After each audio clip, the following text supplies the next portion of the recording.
everyone, welcome to లక్ష్య trading skills. నా పేరు హైమావతి. నేను సెబీ రిజిస్టర్డ్ కాదు. ఈ ఛానల్ కంప్లీట్గా ఎడ్యుకేషనల్ పర్పస్ మాత్రమే. ఓకే, ఈరోజు మార్నింగ్ పోస్ట్ చేసుకున్నాం కదా, ఇంట్రెస్ట్ లెవెల్స్ ఎలా వర్క్ అవుతాయో చూద్దామని.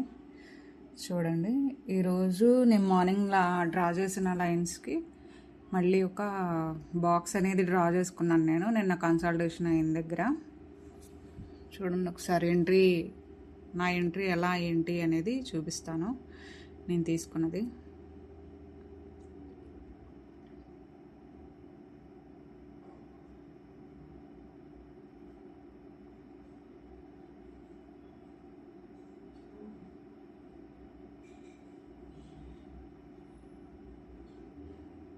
సో ఇదనమాట ఎంట్రీ మోడల్.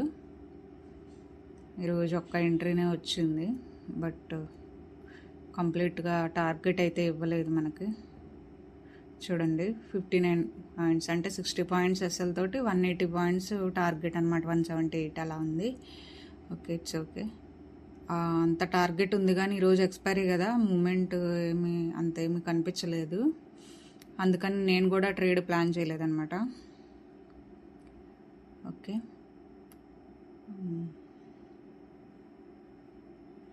ఇది నిఫ్టీలో ఎంట్రీ.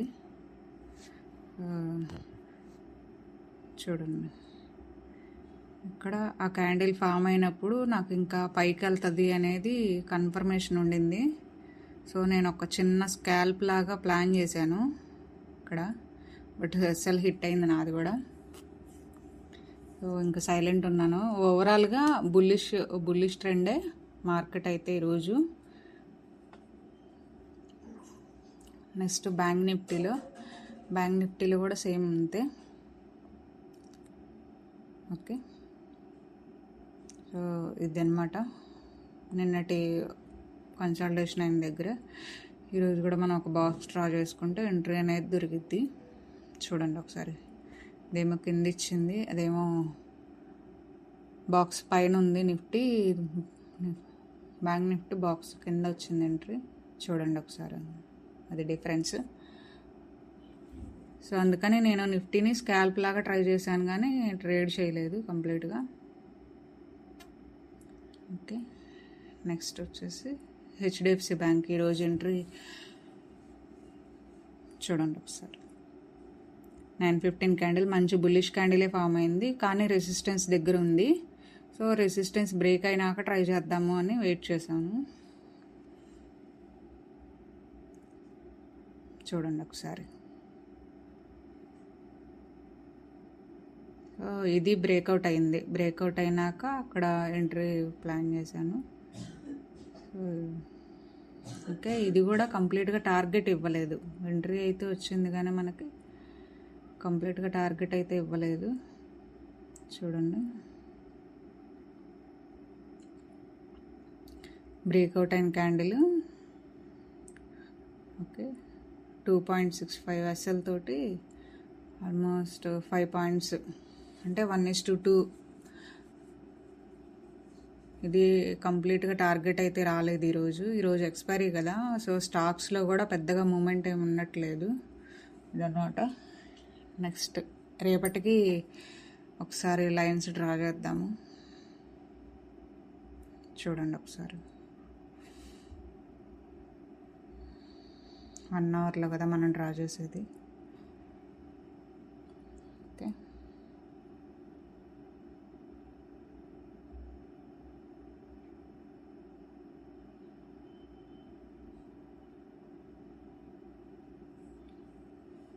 ఓకే. సో చూడండి ఒకసారి,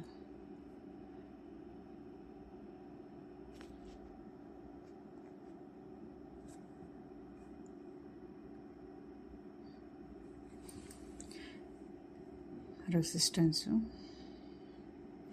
24,145 ఒక రెసిస్టెన్స్, 23,833 ఒక సపోర్ట్. నెక్స్ట్ చూద్దాం ఒకసారి.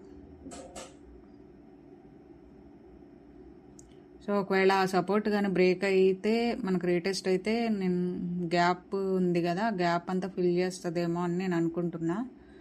చూద్దాము. ఒకసారి చూడండి. రెసిస్టెన్స్లు కూడా దగ్గరే ఉన్నాయి, బట్ సపోర్ట్ కూడా పెద్ద డిఫరెన్స్ ఏం లేదు. సపోర్ట్ అయితే 200 పాయింట్స్ అలా ఉంది. Okay, next bank Nifty.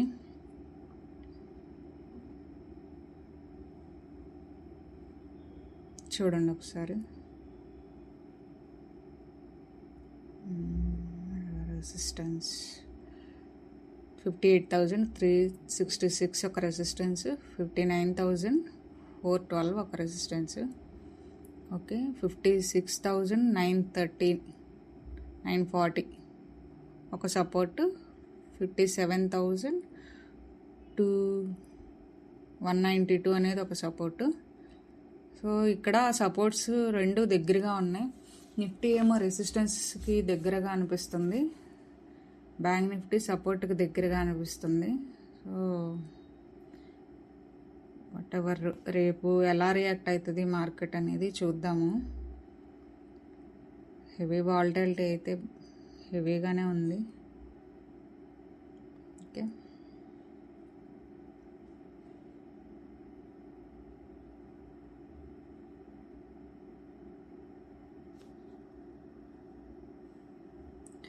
Next stocks చూద్దాము రేపటికి. స్టాక్స్ వచ్చేసి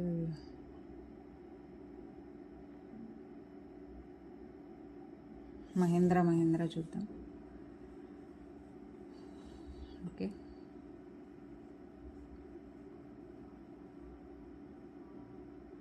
దీనికి వచ్చేసి రెసిస్టెన్స్ సపోర్ట్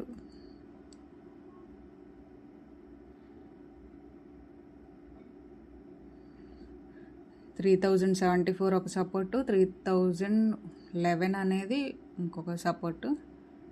నెక్స్ట్ వచ్చేసి 3161 ఒక రెసిస్టెన్స్, 3235 ఒక రెసిస్టెన్స్. ఓకే, చూడండి ఇక్కడ కన్సల్టేషన్ అయింది, కన్సల్టేషన్ బ్రేక్అవుట్ అయి పైకి వెళ్ళింది.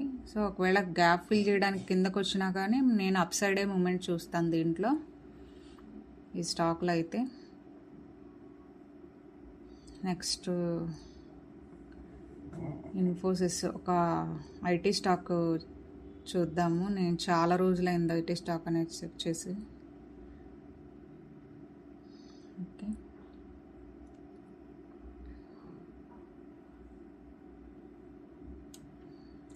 Full gap up gap downs ఉన్నాయి, సో అందుకని స్కిప్ చేసేస్తున్నాను దాన్ని. నెక్స్ట్ మారికో, ఎఫ్ఎంసీజీ సెక్టార్ ఇది. దీనిలో నేను స్వింగ్ ట్రేడింగ్ కోసం వెయిట్ చేస్తున్నా, బట్ ప్రాపర్ ఎంట్రీ రాలేదు. నేను ఎక్కువ స్వింగ్ ట్రేడింగే కదా చేసేది. ఓకే, రెసిస్టెన్స్ చూడండి 820 ఒక రెసిస్టెన్స్. ఓకే, 833 ఒక రెసిస్టెన్స్. నెక్స్ట్ వచ్చేసి 808 ఒక సపోర్టు, అండ్ చూడండి ఒకసారి 792 ఒక్క సపోర్టు. ఇవి బాగుంది ఇది. రేపు దీంట్లో ఏదైనా ఎంట్రీ దొరికితే ప్లాన్ చేద్దాం అనుకుంటున్నాను నేను. చూద్దాము ఎలా ఉంటుంది అనేది.